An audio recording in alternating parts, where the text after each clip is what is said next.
Hi everybody, welcome to yet again another episode here in Be Family Wise, the place where we build godly families and families that we are proud of. I'm Ann Okello, your host, and as always it is a pleasure to have you here with us. Today I have an amazing and exciting panel. I have beautiful ladies with me that are going to be sharing a lot of wisdom with us on what we are covering. And today we are talking about what it means to build multi-generationally and specifically in the area of business. What does it mean to build businesses that outlive us? When we're talking about generational wealth, what are we talking about? Now I know that's a big conversation, but we'll cover what we can, and they'll be sharing their experiences, and we are also going to have somebody who is sharing their expert opinion about this, so stay tuned. And as I was thinking about this, it came to my attention as I was researching on it that in this country we have a few companies that are considered really the backbone of our economy, but what was common amongst them, or what is common amongst them, is the fact that these are businesses that have been built by a running second or third generation. I can think of businesses like, for example, Chandaria Industries. I can think of Brookside Dairies. I can think of Naivas for Market. I can think of ICA Lion Group. I can think of the Bidco Group. These are businesses whose founders are probably still behind the scenes, but now actively run by their sons and daughters, or some of them, even the founders, have transitioned, but the children are still running these businesses. And it got me thinking, there is beauty in something that can outlive a generation, perhaps from the expertise that is gathered, perhaps from the stamina and the resilience that is built in the businesses, a generation after the other.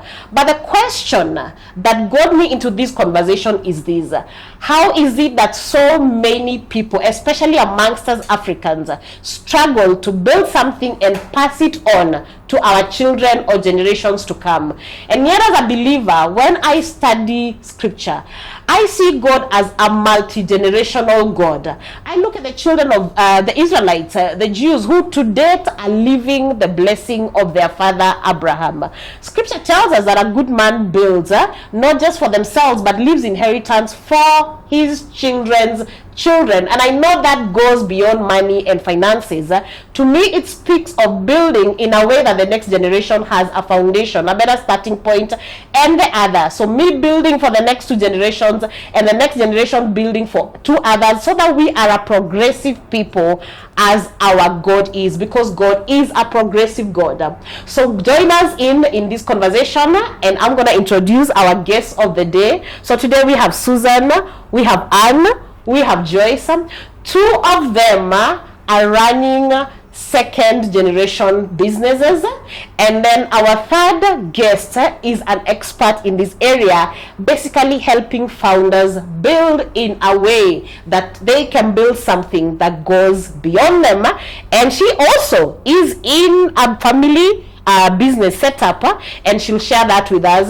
So I'll give them an opportunity to tell us their names, anything that they would want our audience to know about, and then tell us which area of business you're in, or the industry that you're in. And we can start with you, Susan. My name is Susan Wanjiko Mugo. Thank you, Anne, for this opportunity.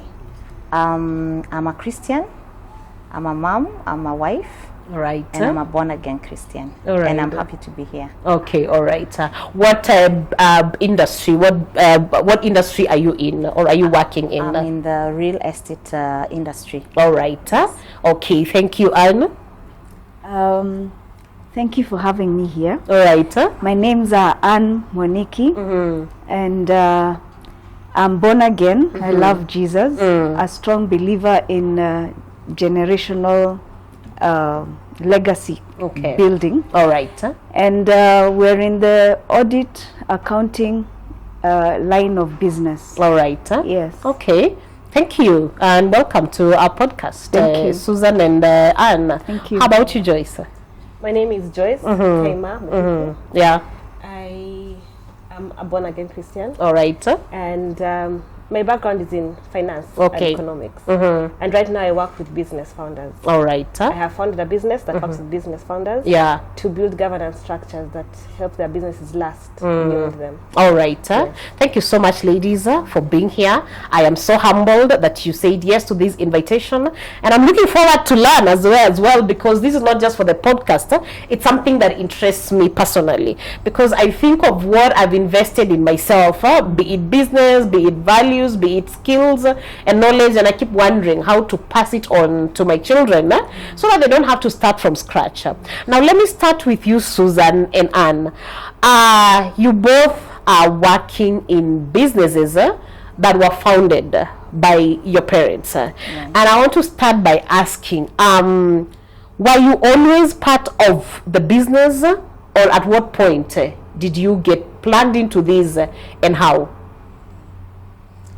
Personally, I studied land economics, which is now real estate. Yeah. Real estate. And my dad also studied the same course All right. at the university. When we were growing up, we were involved in the business. Okay. Earlier on, he was employed, and then he started his own practice. Yeah. So as far as when we were in primary high school, Yeah. we would go to the office, would see what he does, would interact with the employees Yeah. and the staff. And that kind of introduced me to the business. Okay. And so after high school, I qualified to go to the university, and I took up the course. All right. So I studied the degree that led me now to come to the practice. All right. Yes. So just to follow up on that, did that inform the course you're gonna take at the university? Were you specifically going for that course because you wanted to be part of the business? Earlier on, when I was in high school, I thought I would study, then it was called BCom.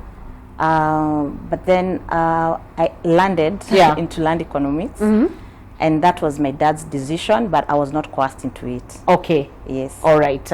So he had a say towards it, but you're also good with it. Yes. All right. So if I'm hearing you right, for you, you're involved right from the beginning, right from when you were young. Yes. How about you, Anne? How did you find yourself there? Okay, so my parents are very keep you busy kind of parents. All right. So there's no idling. Okay. So when my dad started, like a side hustle, he actually started off at like a side hustle. Yeah. So he'd go to work and then do this side hustle. All right. Get clients. So very quickly he involved us. Okay. I'm the firstborn of 4. All right. But he found something for all of us. Okay. So he'd have those days it was manual. It wasn't digital. So Okay. everything was manual. All right. And you're still in the same business, the accounting and auditing. Yes. All right. So the clients would come with files upon files of receipts. Yes. And all of them have to be accounted for and written down, because you need to find out how much did they spend on their expenses, how much did they spend on their purchases, all those things. Yeah. So we're given files and papers. Yeah. All right. So that was your work. And so these are topics. Now this is what I want, and then he'd come in the evening and see how much have you done. Yeah. And then now when the basics are done, now he'll pick it up from there and join the dots and take it up to the next level. All right. Yeah. So was there at least an allowance for it, or it was you needed to do it as it was work that needed to be done? Okay. At first, because we were young. Yeah. Like in just high school. So he didn't want us depending on money. Okay. He wanted to inculcate in us the value for work. All right. Just get that done. We'll talk about money later. All right. So at first, there was no money involved. Okay. You do it and you make sure it's meticulously done. Yeah. Or else. Yeah. All right. So we grew up in that business, all of us. We all Okay. passed through it. Yeah. Yeah. Oh, that's beautiful and amazing to hear how both of you were involved right from the beginning. However, now as coming the place of being an adult, you've gone to university, you've done what you needed to do, and then you go back and plug into the business fully. Were there personal dreams that you had to give up, and has it been worth it? It has been worth it. Yeah. Because the degree course that I studied was a mix of what I wanted to do originally was BCom, so that is in business. Yeah. So that course incorporates so many things: law, business, marketing. Yeah. You almost become, an expert in many things. So for me, it has been worth it. Yeah. I'm very passionate about my work. Okay. And I'm glad I took that line. Yeah. And I don't regret it. All right. Okay. All right. And Susan, just for clarity, when you say real estate, you're more in the management, managing properties line of business. Yes. All right. True. Property management, valuation. Yeah. Sales, consultancy. It's a wide range. Okay. Yes. All right. And for you, it's been worth it. Yes, really worth it. All right. Yes. How about you, Anne? Are there dreams you had to give up, and has it been worth it? Personal dreams. Yes, there are dreams I had to give up. Yeah. But it's not bad. Yeah. It's not bad. Okay. Because there are some traits that I learned in the business that have made me who I am. Okay. And that I cannot exchange for anything. All right. So let me say it's a give and take. I've gained on this side. Yeah. I think I've gained more than I would have. Yeah. So I think for me it's a plus. The one thing that I can say I've really gained that has blessed my life, and I thank God. Yeah. Because of being in family business, I have been there for my children. Aha. All right. In a way that for sure, if I was not in family business, I would not have been there for them. Okay. Even considering the demanding nature of the work. So for me, that's a gain. Yeah. That is everything for me. All right. Yeah. Okay. Yeah. And I think you've taken me right to the next question I was going to ask. The blessings. What's been the blessings of being in a family business kind of setup? Wow, the blessings are many. So she started as orphan. You said just being able to be there for your children. Yes. Does that mean flexibility with time? Yes. All right. And the others, Susan? For me, maybe just to ride on to that, what Anne has just mentioned, flexibility of time. Yeah. Being there for family. Also, just picking up the business and bringing it where it is at this point.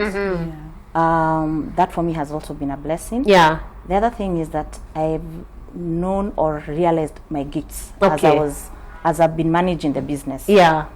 And I've also exercised the gifts. Yeah, I do a lot of training. Yeah. And I'm able to do that. I'm able to do that in a very flexible manner. Yeah. And also, we manage the business with a management team. Okay. So I've grown, and I'm able to exercise my passion even as I work in the business. All right. And also seen through what my dad started. Yeah. I think for me that's a big blessing. Yeah. Of course, it has come with a lot of challenges, I must say. Yeah. But I'm glad that when he was not there in the business, I was able to take it up. All right. And we'll talk about the challenges in a moment. For you, Anne, it's been being there for your children. What else has been the blessing of being in that kind of a setup? Okay, the exposure. Yeah. Okay. You get to go to offices that when you're being sent on assignment, you get to go to offices that you might not otherwise have gone. And even the exposure of doing the work, you learn from the best. Yeah. That's your dad? Yes, that's my dad. He was one of the first time accountants. Those the first ACCA people. So you're learning straight from him. So you get the discipline. You get you have to be meticulous. Yeah. No mistakes. That discipline. Yeah. Heightened. I think it's a good thing, and, Okay. and it has it. I take it wherever I go. All right. Yeah, it helps me. Even when I serve in church, the same discipline follows me. Yeah. So it's now become a part of me, Okay. and I'm praying by the grace of God to do the same for my children. Yeah. That they will get it. Yeah. You know. Uh-huh. Yeah. So it has made me who I am. All right. Yeah. So is it sweeter or tougher when you're trained by your own dad or mom? What's I think expectations are higher. Oh, all right. Yeah. So that refines you Yeah, more. it refines you more. Okay. Yes. Would you say the same, Susan? Being trained by your own parents? I would, it's been very tough. My dad is, I'm listening to Anne, I'm thinking, her dad is like my dad. You wouldn't idle, even when we were much younger. Yeah. He's very detailed Yes. and loves order. Yeah. And he would pick, in fact, if he takes like any communication written Yeah. or whatever it is, he would pick the mistakes very fast. Yeah. Yes. So Okay. he was a tough trainer. All right. The pressure, of course, is real. Yeah, from within and without. Okay. Yeah, but All it's right. worth it at the end of the day. All right. Actually, the discipline follows you. Yeah, you almost become like them. Okay. All right. Yes. That's sweet. What is the hardest part though of stepping into your parents' shoes? You know, stepping into something that they started. Of course, you've talked about the expectations. They are, of course, expecting you not to drop the ball. Yeah. But yeah, what are the difficult things about that?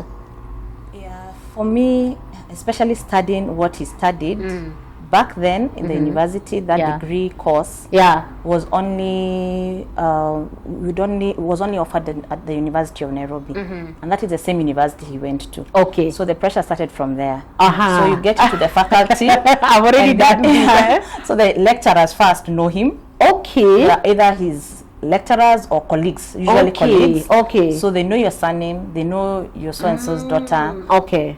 My dad was also a chairperson of the institution, the professional institution. Okay. And an examiner and all that. All right. So the pressure comes from there. So you can't fail. Failing is a no-no. Okay. And it was not an easy course. All right.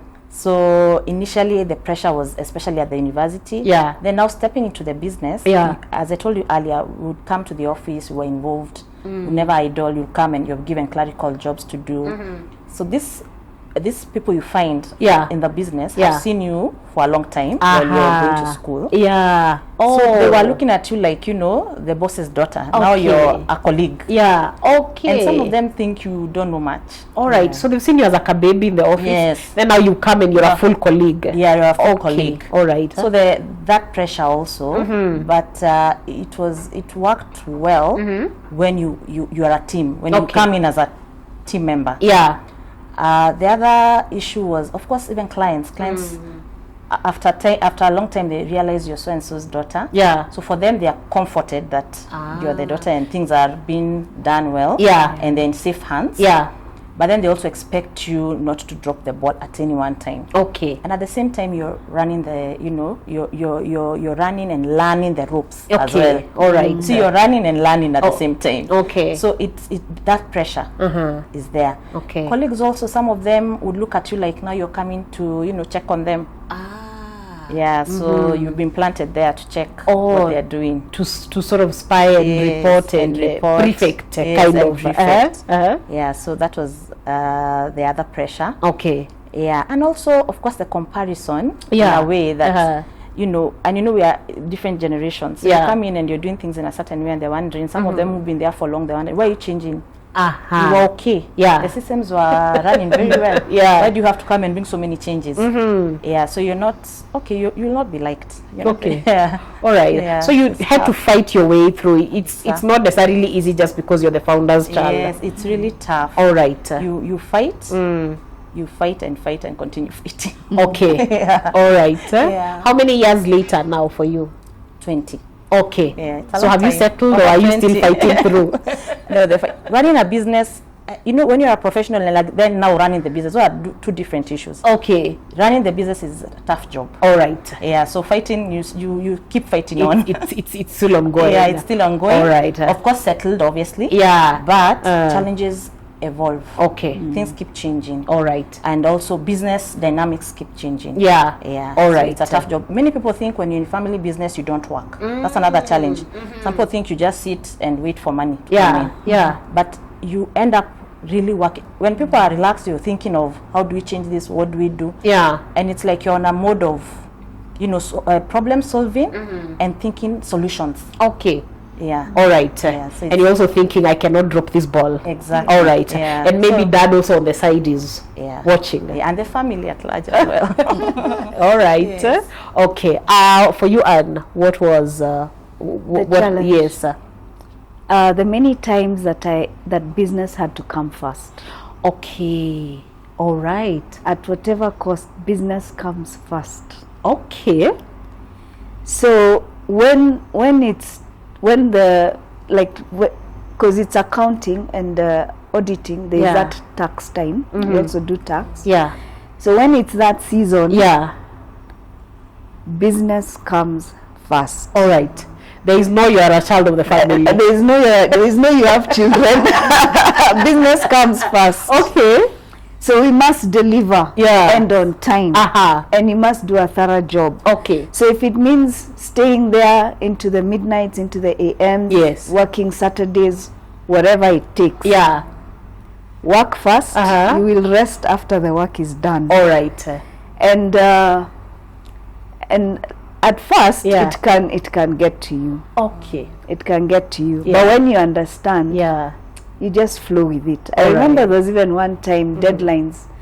We had to leave at 3 a.m. Those days of manual, Wow. because deadlines must be met. Yeah. And then you have to deliver. So it's 3 a.m. you're going home, and then by 8 you're back to take the reports, the filings. Yeah. It used to be manual those days. Okay. So work comes first. All right. Yeah. And your dad is the boss at this point. Of course, knows you're married, you have children. Yes. But you're at work at 3 a.m. and have to be there at 8 a.m. Okay, that time I wasn't yet married, but even Oh, today, all right. if it calls for that, Yeah. work comes first. Your dad expects Yes. that you Yeah. be at work and do what You needs do done. what needs to be done. So what happens if you start crying? Does that help? Because There's no crying. You're crying for who? there's not being daddy's daughter in that moment. We're talking work. Work first. Not cry later. Okay. All right. And we'll talk about that at some point of how you balance. How do you then at some point separate work and now go back to we are family. I'm your child. I'm your daughter. I'm your sister. I'm your brother. How do you get there? But we'll get there at some point. But let me get to Joyce. Joyce, tell us a little bit more about your company, the name of your company, and a little bit more of what you do. Okay, so my company is called Founders Freedom. Yeah. Founders Freedom. Founders Freedom. All right. It's exactly as the name sounds. Uh-huh. We're looking to give founders freedom. So Uh-huh. I co-founded that company. Yeah. And we are Kenyan-based, but African-focused. Okay. And as a team, we have more than 30 years of experience All right. working with businesses across Africa Yeah. to help them in governance, strategy, finance, Yeah. HR. All right. And so what we do is we help founder-led businesses to set up governance structures Yeah. that enable them to sustain the success they have Aha. and to scale, and then eventually enable them to enable succession. All right. Yes. Okay. All right. So building on what they're already Yeah, building establishing, what what they're they're building on, then for the sake of long term. Yes. Hopefully for long term Yes. kind of stability. Yes. All right. So we help them set up their boards, Yeah. evaluate the boards, train them, Yeah. recruit senior level management to support those boards, because when the boards make a decision, Yeah. there has to be management to implement the decision. Yeah. Yes, and we worked with companies in various sectors, Okay. both for profit and non-profit. All So, right. technology, entertainment, financial services, Yeah. different kinds of founder-led Okay. businesses. Yes. All right. So in your line of work, how often are you hearing these kind of stories of people that are building second, third generation kind of businesses? How often are you hearing this story in Kenya and in Africa generally? We see a lot of them actually. Even some of the businesses we work with, Yeah.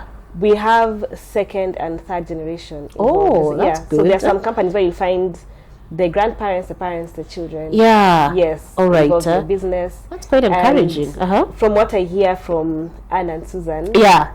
I'm sure there's a lot more going on behind the scenes. Yeah. It sounds like they've managed to get into the business, Yeah. and work in the business and work well with their parents. Yeah. So we get to hear a lot more of the family dynamics that go on with those kind of businesses. All right. Yes. And how often are you hearing it when it's daughters specifically?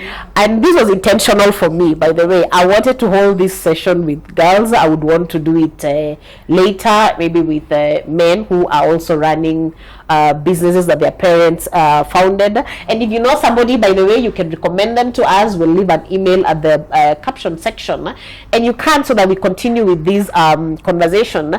And the reason for this for me was because I think in Africa generally, I know we are evolving, we are growing, but when it's daughters, there can be a lot of debate and a lot of conversation around, you know, daughters having a stake in what the parents started and inheritance and things like that. However, again, when I go back to scripture, that is nothing new or anything off with God, because you read of a man that was called Zelophehad, who had 5 daughters, and at some point they went to Moses and said, our father has died, his land is available, he has no sons, so I mean, what happens to the inheritance? And Moses okayed that decision. But what I love is the fact that the Bible says that God affirmed that decision. I read of Job, the Bible says he gave an inheritance to his daughters alongside his sons. And in the New Testament, for those who will say that is Old Testament, I see people like Philip, where the Bible says clearly in the book of Acts that he was serving alongside his daughters who are gifted in the ministry of prophecy. So when I think about all that, I don't see a God who has anything wrong with that, but culture tends to have an issue with that. And I'm so encouraged to hear these kind of stories, and you built 10, 20 years in, and it's working and it's making sense. So even before we get back to you, Joyce, I think I have a question for Anne and Susan, because you're both married. Have your spouses been supportive of this, by the way, of you being in the family business? Have they been supportive? Yes. They're good. They're good with that. All right. Yeah. And you both got married when you're already in the business. Yes. And there was no wahala. Nobody was giving ultimatums. That's beautiful. That's good. So just to go back to you, Joyce. You've said you're hearing these more often, or people that are building second generation, third generation. But I think the bigger companies, the bigger business names, it isn't something that it's sort of like, it's a few that have been able to get it to that level. And when we started, I gave examples of the companies that we can think of, but a majority of the people tend to struggle to build something that will outlive them. I can think of even something as basic as a farmer who's invested 30, 40 years learning how to grow maize, and as soon as they pass on, their children decide to uproot that and put in passion. Not that there's anything wrong with that, but you just discarded experience and expertise that your parents had accumulated for 30, 40 years. So why do you think most people struggle to build multi-generationally? I think that sometimes the next generation might not appreciate the kind of work that went into building that business. When I see the second generation involved many times, like what we've heard from Anna and from Susan, their involvement in the business, even as they're growing up, knowing this is what it takes to do this work. And also sometimes there's a difference in opinion between the founder and the children, the next generation. Okay. Because what it takes to start a business is not what it takes to continue it. I love that. What it takes to start is not what it takes to continue. So then children will come in, they'll have different ideas. They've also gone to school, they've learned a little bit more, and they're coming in with new ideas. And that sometimes also causes conflict. Because the founder might be thinking, I've been running this business for a while. And what are you coming to tell me? So there's some situations where the founder is not very open to having new ideas coming from their children. Yeah. Yes. All right. Sometimes then the children do not want to be involved in the business. Okay. And there are ways to go around that. But the children are just not interested in working in the business. They want to go and do their own thing. All right. Yeah. So I think you've touched a bit on that, but just if you were to think through it and just list what do you think are the mistakes that founders, many founders probably make that get them to now this place where it's not possible to hand over. What mistakes come to mind from the conversations you've had? I would say there's a lot of assumption. Okay. Founders will hold a lot in their head. Yeah. And there are conversations that we have where some founders will think you're supposed to know that. So instead of documenting their vision, which it's good to know that this is what is in my head, and this is why I started this business, and this is where I want it to be. Yeah, that's in their heads. And they hold all the key relationships, and so they don't expose anybody else to that. So no one else is able to come in and fully take over from them. Okay, if they are not there, no one understands exactly what they wanted to do with their business. They've not documented their vision, and that's something that they would need to do. And another thing is that sometimes they assume that their children would want to be in the business, and maybe they don't. And we always say that there are different ways to be involved in a business, not necessarily in management. Very true. And so some assume that their children should be involved in the management of the business, which sometimes they are not, and they don't take the time to have that conversation about wanting to be the business. There's also setting up systems. They don't. You find a company runs with the founder as the main decision maker, even a payment to be made. They have to be the final say. Even if they have an accounting department, they have to go and talk to the founder about whether it should be done or not. Okay. And so when that person is not there, things stall. All right. Yes, and they find it very difficult to let go and bring in someone that they can trust to handle what some of us would say is like a baby giving someone, but now this baby is grown. Still. Yes. I love what you said about documenting what you're doing and ensuring that people understand what you're doing. And I'm thinking of these in terms of, as you're saying, when it's a one-man show, I'm thinking of it in terms of, especially where there is like sudden demise or sudden incapacitation, then we have no way of coming back to you to check, who were you dealing with? I mean, what are the key relationships, as you said? Where are we supposed to be headed to? So I love what you're saying in terms of documenting. And by documenting, I want to believe it's not just writing it down. It's ensuring that people are, probably your children or your successors, they're hearing it. And they understand it. They buy into it. All right. And I'm wondering whether even our culture has something to do with it, in that I think growing up, and maybe this is for those of us who are millennials and those who are older, it sounds like there wasn't much room to have very open conversations with our parents, even ask questions. So like even the permission to sit down with my dad and ask, how is work, what's going on, it sounded like there was no room for that. Is that an aspect in the African culture? It could be an aspect. Also the fact that we have an oral culture.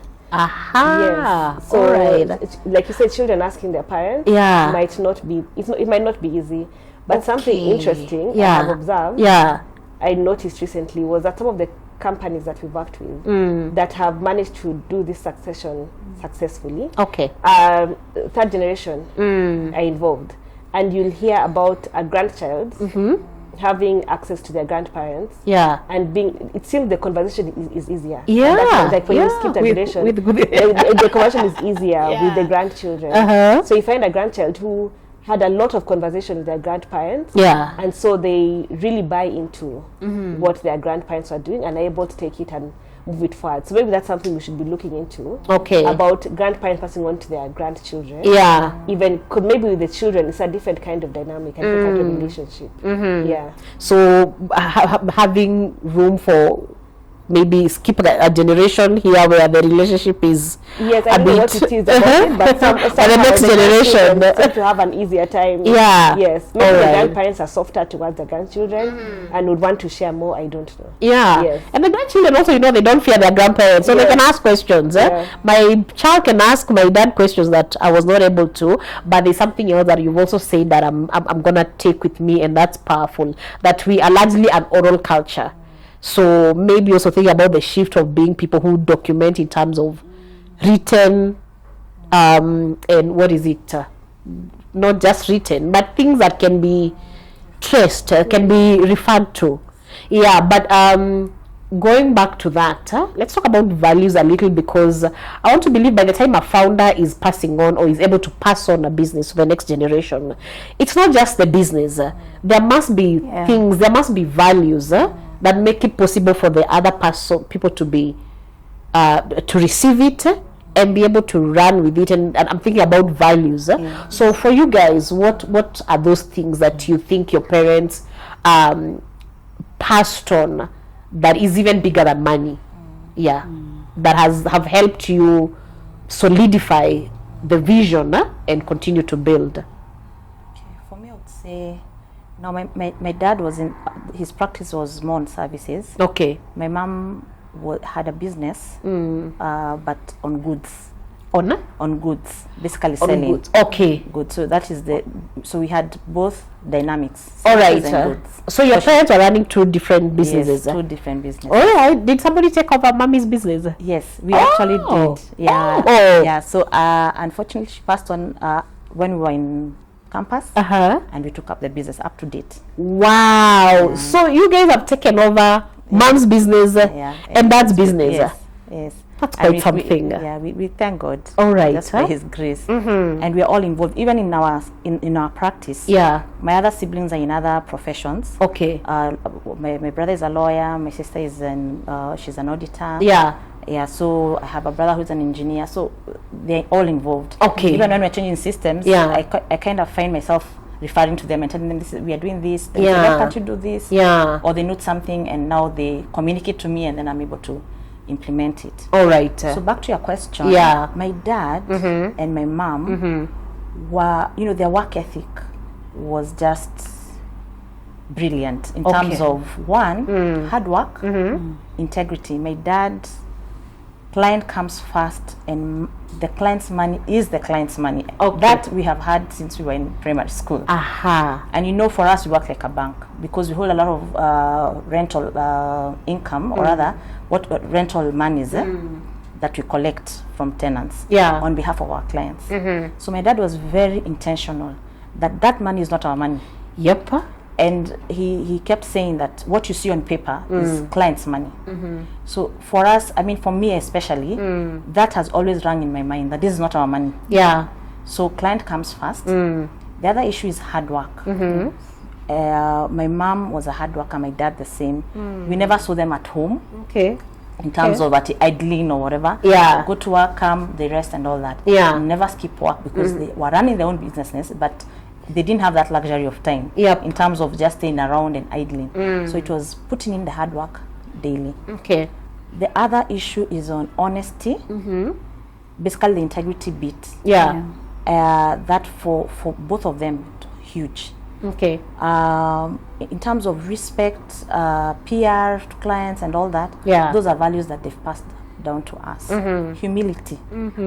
Yeah, and my dad, he's very big on that. Okay. Yeah, regardless, you have to be humble, you have to do your work, you have, so those values have really we've taken them up, and they've guided us throughout. All right. And many more. Okay. All right. Anne can also add on to that. I think if I could start, my dad tried to get us on the line of handling finances very early. Okay.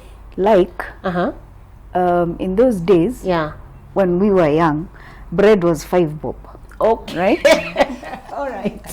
So he'll give you 5 shillings. Or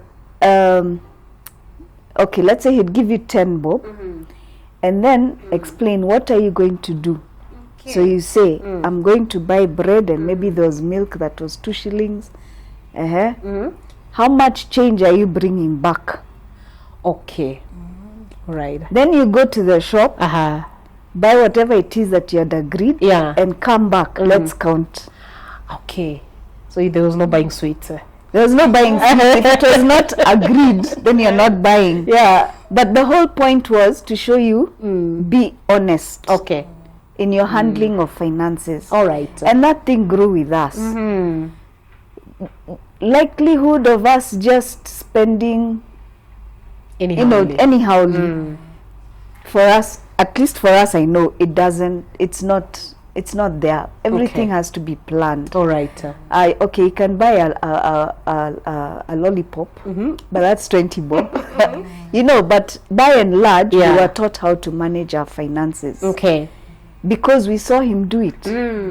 We saw him do it. The other thing is work ethic, like Susan has said. Yeah. Work ethic. We saw our parents many times choose work over social activities. All right.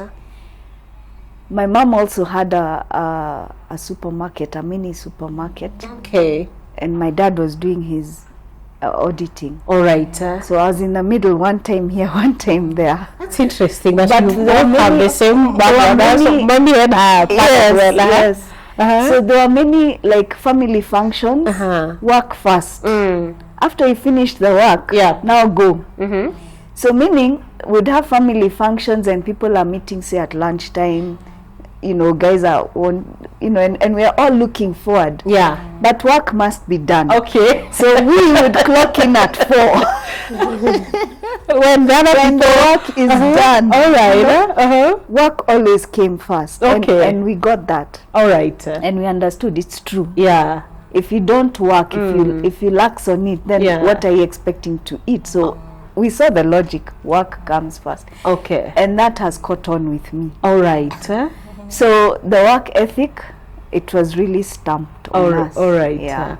Integrity, character. It built on our character. Dependable.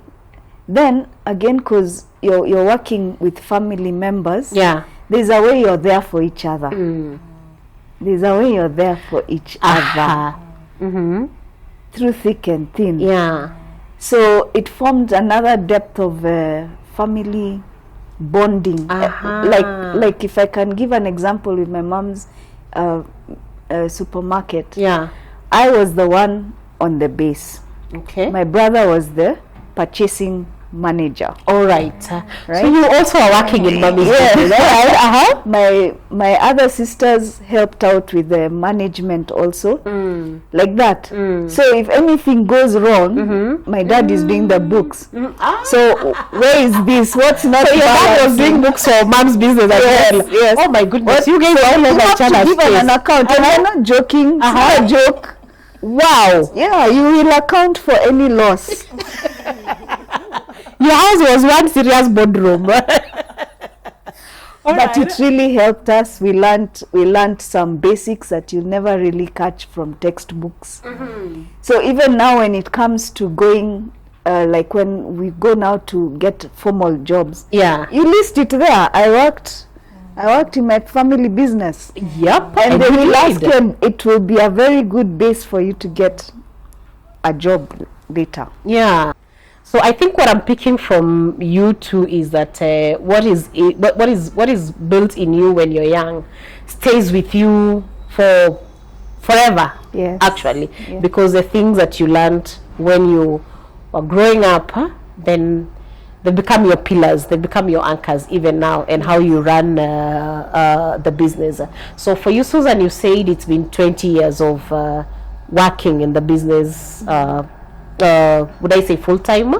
How about you, Anne? How long has it been since now you were full-time working in the business? We grew up in the business, but coming back and settling in and being full-time, I joined in 2007. All right. That's still a long time. You ladies, you have beautiful stories that need to be told out there. But let's go to the place of family unity, because I believe it's big, and I'm picking that from you as well, that you are all in it, your siblings also were in it, are still in it, you're still speaking the same language, and I want to hear from each one of you. Maybe we can start from Joyce.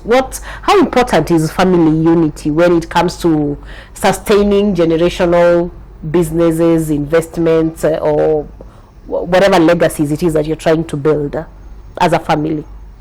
I think it would be the most important thing. Of course, you won't agree on everything. But at least there has to be a methodology where you're united. You can come together, you can speak. Even if there's conflict, you're able to work through it and solve it. If you're not united, you're not able to build anything together. Yes. All right. I want to believe both of you would agree with that. Yes. Do you want to add anything on that, in your view, the place of family unity? It's from the place of family unity that you can agree to disagree. So everyone will be free to have their own opinion. I don't have to flow with your opinion to show unity. I can have my own opinion, strong support of my own opinion. And you can have your own opinion. And because we are united, we'll agree to disagree. All right, we'll still flow as friends. All right, and that's a powerful relational skill as well that you learn in the process.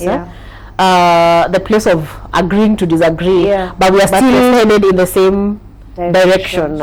All right. How about you, Susan? I'll add,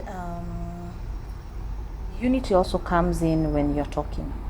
Communication is very key. I think even in terms of generational businesses, talking is very important. Communicating, keeping in touch. That's what I could add. It's very important. Yes. To keep things going, and also listening to each other. Everyone has something to say, and everyone is gifted in their own way.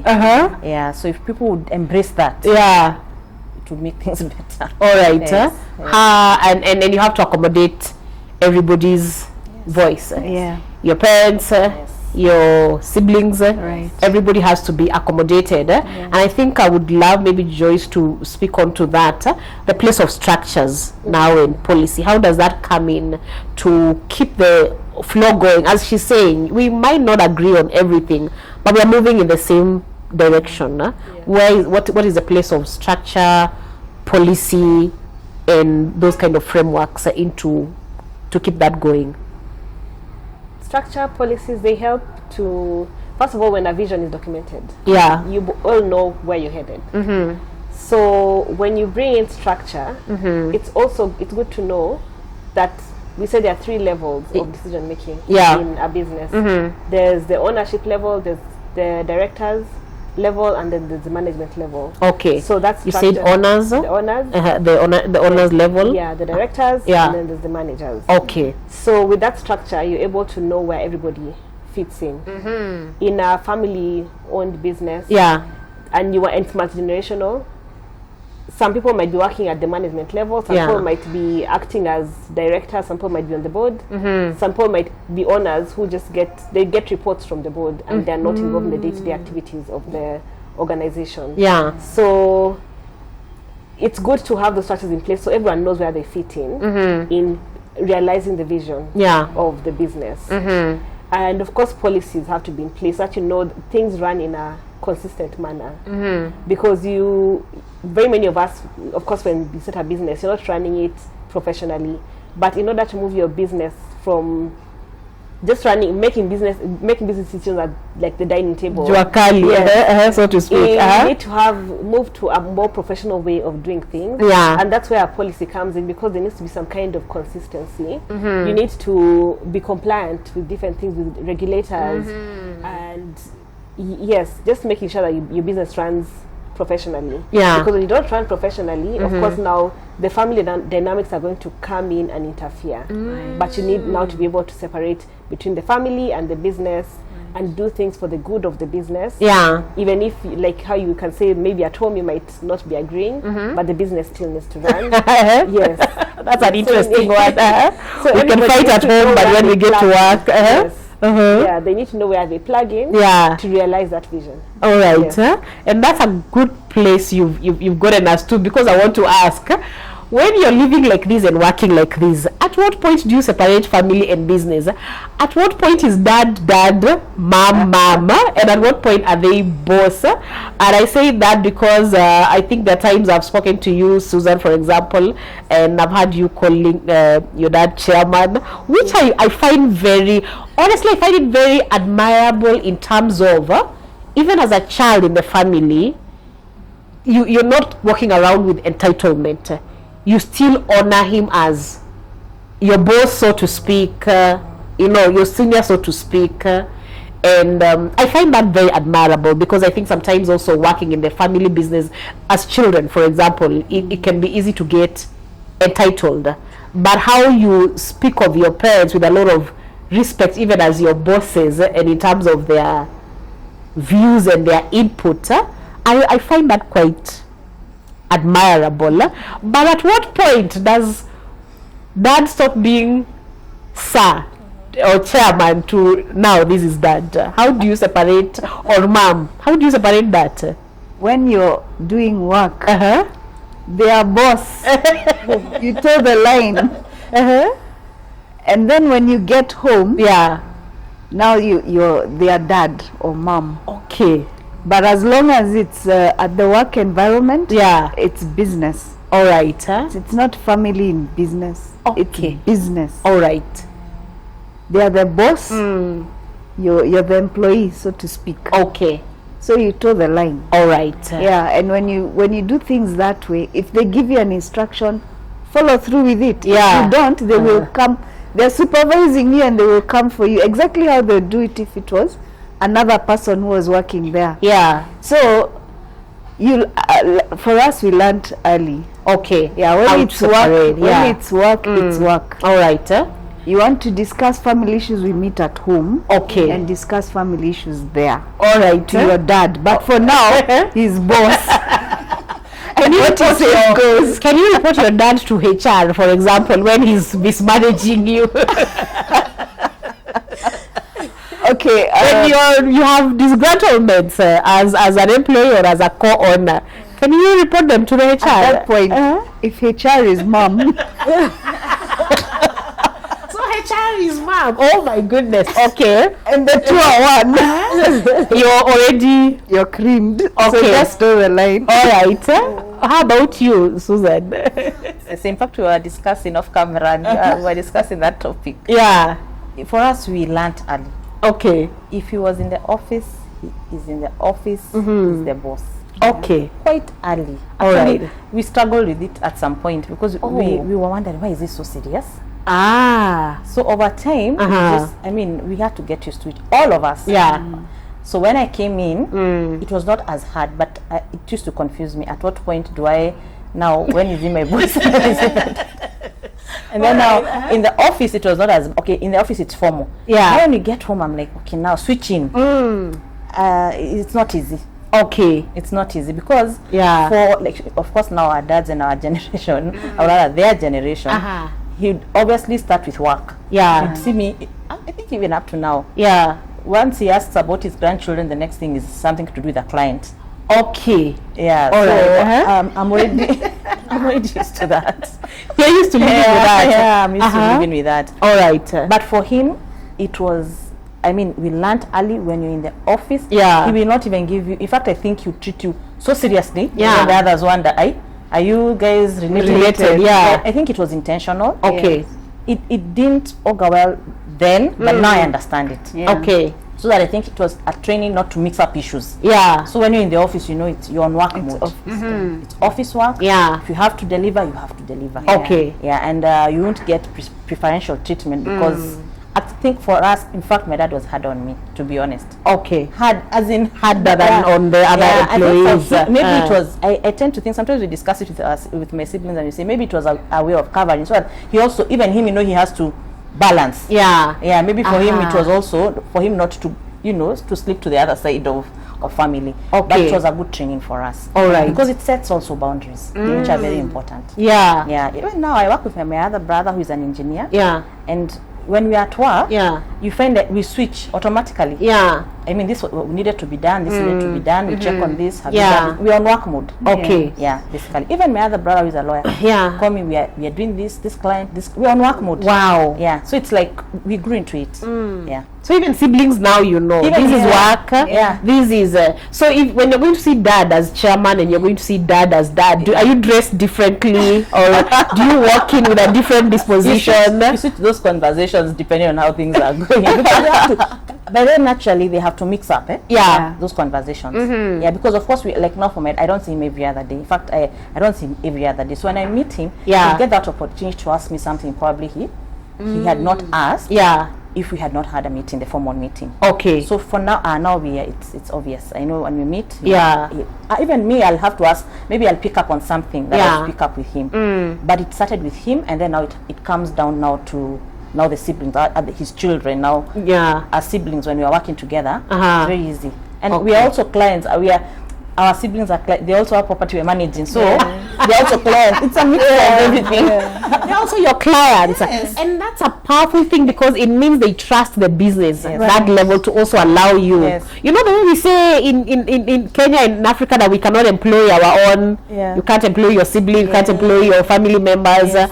To have your siblings also give you business, it means they trust. Yeah. So They, my they sister, trust when the she business. calls me, Yeah. if her property something is not working, or Yeah. one of the two things that she's not talking to me as a landlady, Okay. as a principal, not Yeah. like now a sister. Okay. And she gets to that mode. Right. Oh my goodness. Yeah. Very interesting. Both of you, your parents are now not fully involved in the business. It sounds like they've sort of like handed over. For me, Yeah. my dad is still in. Or is still in the involved. business, yeah. All right. Is So- it to a lesser level though? It's not as intense as it was. As it was, before. okay. Yeah, but All right. he's still very much in. Okay.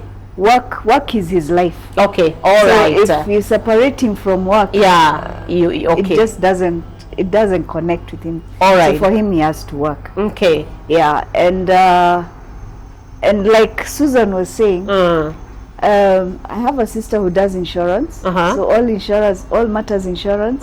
You call her and they sit and have a official discussion Yeah. about insurance matters. Yeah. You know, And she it's handles serious. that, yeah. It's very serious. Yeah, and yeah.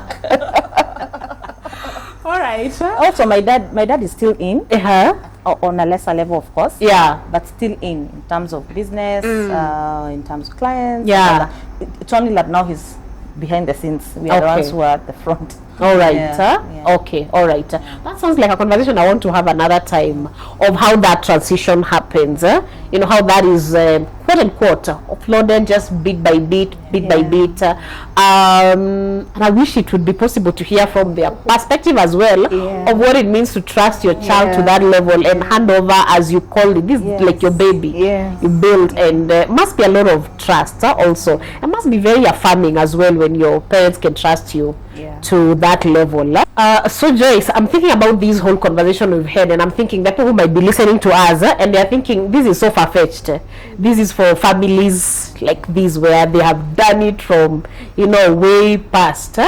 But my question to you is this something for everybody? Can every family build generationally? Might not necessarily even be being in the business actively, as you said, but is this something that can be done by every family, building something that can be passed on to another generation, whether that's doing the business actively, whether it's the investments, whatever it is that you're building on? Is this something that every family can do? It is a possibility for every family. Like we talked about family unity. Once you have that unity, it's possible. And you know you're heading in the same direction. You make time to talk about what you want to do as a family. What kind of businesses you have, what kind of wealth you want to build, and how it's going to be passed down. Yes, it's possible. It is possible. All right. But for somebody who's just starting off a business and they're thinking, oh, I love what I'm hearing, I'd love that for me and my family, at what point should a founder start thinking about succession? Is it when the business is big, or is it when it's small? I would say from the very beginning. All right. realistically speaking, though, most people start businesses for the sake of survival. You think, I want money. Maybe you've lost your job. Yeah. I need to start a business. Or, you just want to survive. Yeah. But when you get past that survival level, you should be thinking about it from the beginning. What would you do if you had to be away from your business? Your business continue to run. All right. For even 30 days in your absence. So who can take over from me? So you at least need to be bringing in someone who can know who your key relationships are, how the business runs, so that everything is not just in your head. You're passing on the knowledge to someone, so your business doesn't fall apart. Because even working away for 1 or 2 days, you can come back and find your business is falling apart. So you really need to be thinking about it intentionally from the beginning. All right. So it might not even necessarily be your children, but it might be other people. It might be other people. But it's something that you can pass on, so that I think what I find very sad is how we invest a lot of time in building ourselves up, not even just in business, even skills wise and experience and education, and then the day we die, it's buried with us. I find that very unfortunate. Even just skills, even hands-on skills, I find that unfortunate that, for example, in our African context, there are things that were very personal to us and customized to us as Africans. An example I can think of is just even medicinal wisdom. And then it looks like that was like 2 generations back, the generation that came after that, and now us guys who are the millennials and the younger ones, it's sort of like a very foreign thing, and yet it wasn't long ago that they were living off that. So that's something that disheartens me, that we invest so much and then the day you go, everything just goes down with you. So for that person who is thinking about what you're saying, just at the beginning or in the mid-level of the business or whatever it is, and they're thinking, this is something I would want to do, what are those things that they immediately must first put in place? I think you've said it in different ways and in different words as we've gone along, but if you were to list them, what are some of those things that they must have in place if they're thinking, this is something it's a goal? Okay, so for a business at any level, first of all, try to separate yourself from the business. It might be difficult in the beginning. Maybe your money is linked to business money and all that, but try as much as you can to begin separating yourself from your business. Have the business running, business money, and running the money, learning to pay yourself, all that. Have your strategy in place, document your vision, document your strategy, have something down that you can share with others and have others buy into your vision and help you realize it. Then you need, of course, have your strategies in place. You need to make sure that your business is compliant with various laws and regulations, things to do with your industry. Just make sure you're compliant, because compliance can also bring you down. If, say, for example, Carrie decides to come after you, that's your business is in trouble, definitely. Think about governance structures. Think about putting a board in place. That might be a bit later, but just think about who is helping you make the decisions in your business. You might be making them on your own, but very many times you're not. Sometimes you're running your business and you go and you talk to your spouse and you ask them what their thoughts are. You talk to your friend and they give their thoughts on it. So think about who is helping you your decision making, and about how you can kind of formalize that, get advice in a more formal manner, and put it into practice. Because now, of course, you have a documented vision, you have a documented strategy. Then think about putting your systems into place. Various systems for the business. Think about how you're acquiring customers. Have a process for that. Document your processes. Document your policies and procedures. It sounds like it's a lot, but if you do it step by step, and you say, okay, so we have this process of, say, payment. How do we make payments? What's the process? It needs to go through step 1, step 2, step 3. This is the person who approves, this is the person who makes the payment, all that. We do not send any money out until this happens. Just small things, putting them in place and documenting them. And also, as a founder, you could begin by yourself, maybe begin with a co-founder or something. But as you're bringing in members into your team, whether it's your children or anyone else, make sure you're getting qualified staff, people who can actually do the job, and then teach them, bring on board them with especially your values, because if they're not if they don't buy into your values, everything else will just fall apart. So make sure they know your vision, they know the mission of your company, and your values especially, make sure they are instilled in them, so that they don't lose that even as the business is going on. Even when you're not there to tell them, they know that what they are doing, the decisions they are making, are based on a particular foundation of values that you have in place, and a vision that you have. All right. I love that. And one of the things you've talked about is people who are qualified, and that's one of the things I picked from both of you, that you didn't just you weren't just onboarded Juakali. You actually also needed to go and school, sharpen your skills, so that you aren't just family members in the business, you are also experts in what you're doing, fully qualified for it. But I want us to close this conversation because this is a long conversation. I still feel like there's a lot that I can juice from all of you. So I don't know, viewers will share their comments and the questions that they may have to follow up on this, because for sure I know I would love to talk more about maybe even more comprehensively the challenges, and then if we want our children to pick up things like these, where do we start from? What do we do? Do we coerce? Do we force? How do we get them interested? But so that we can close our session today, want to close up by asking two questions. One was, what is true generational wealth to you ladies when you think about it? And anybody can take that. Is it assets? Is it identity? Is it structures? Is it faith? What is it to you? Okay, true generational wealth. Yeah.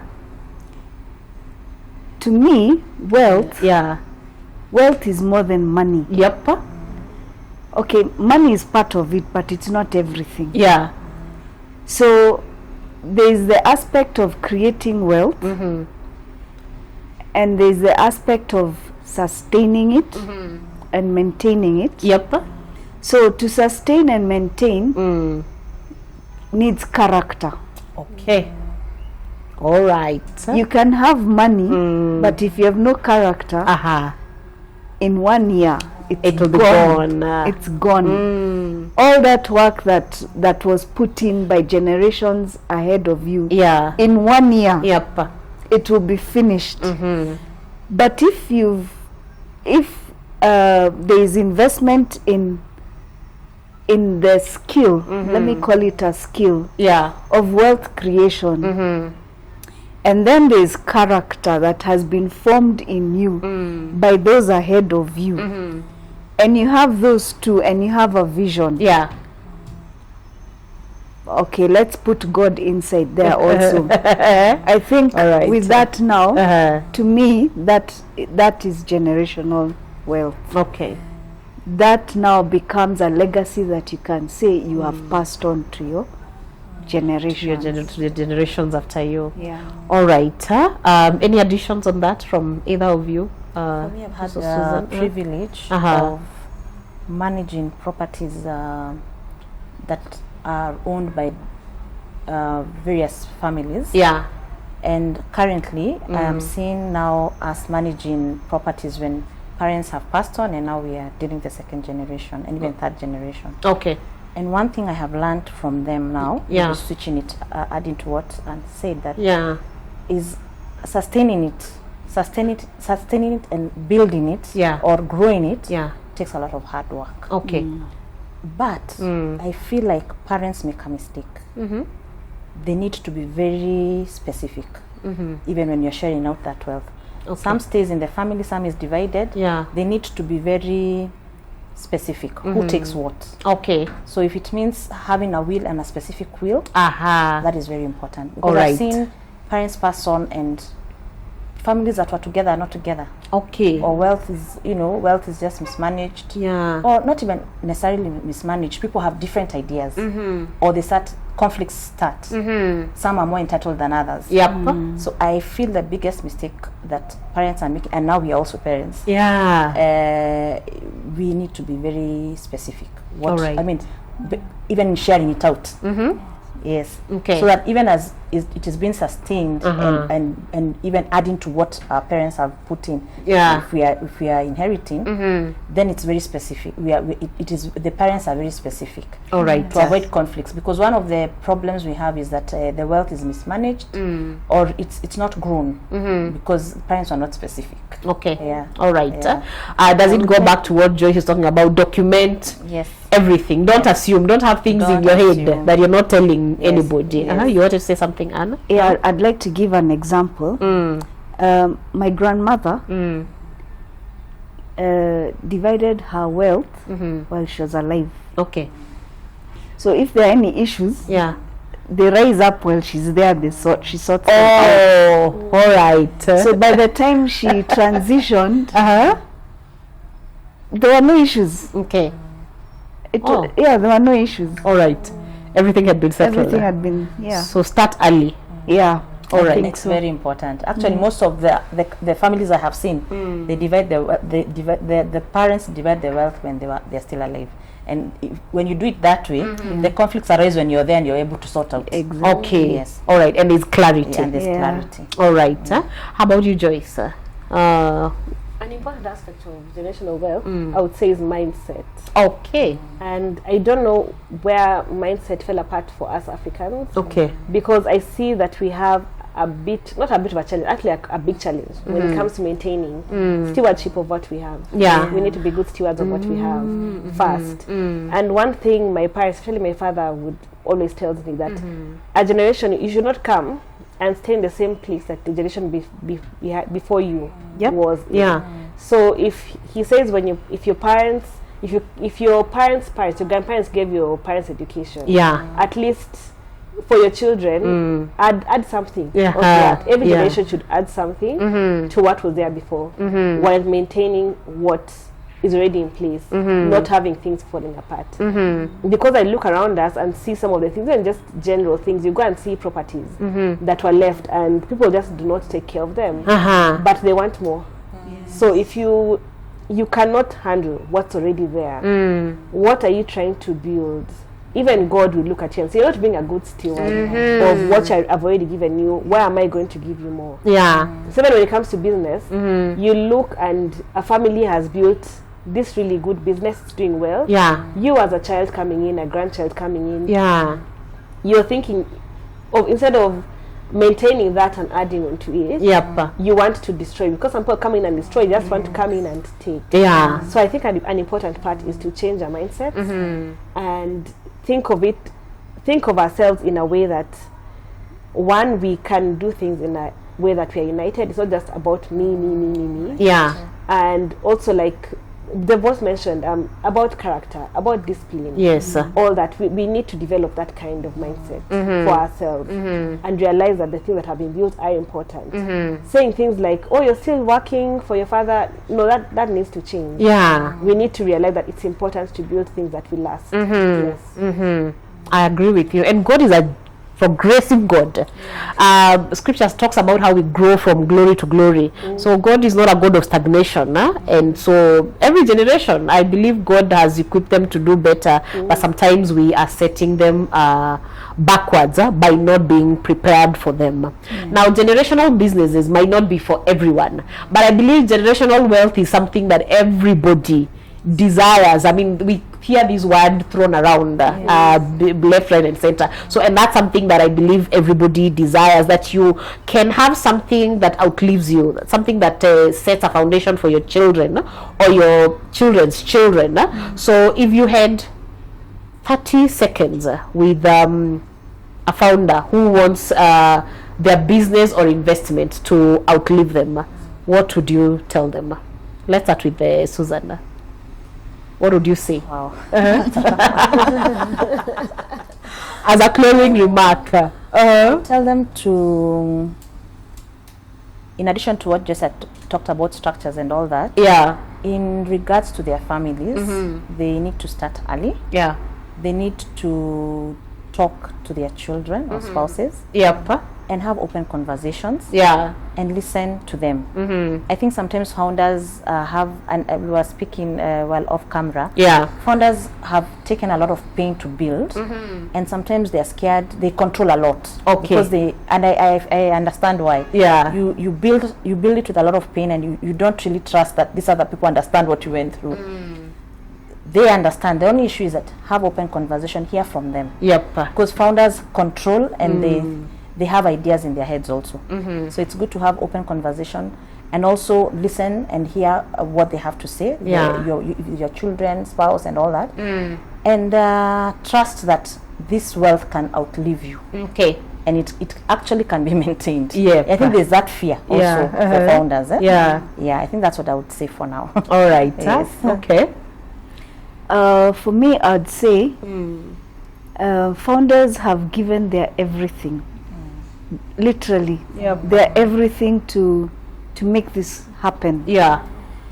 So the best thing would be going forward, like say the next generation, to mentor early. To mentor early.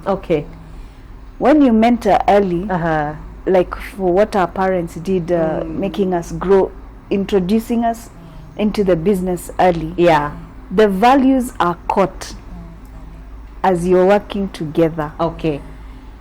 Values for work, values on people relations, all manner of values, they are caught at that time.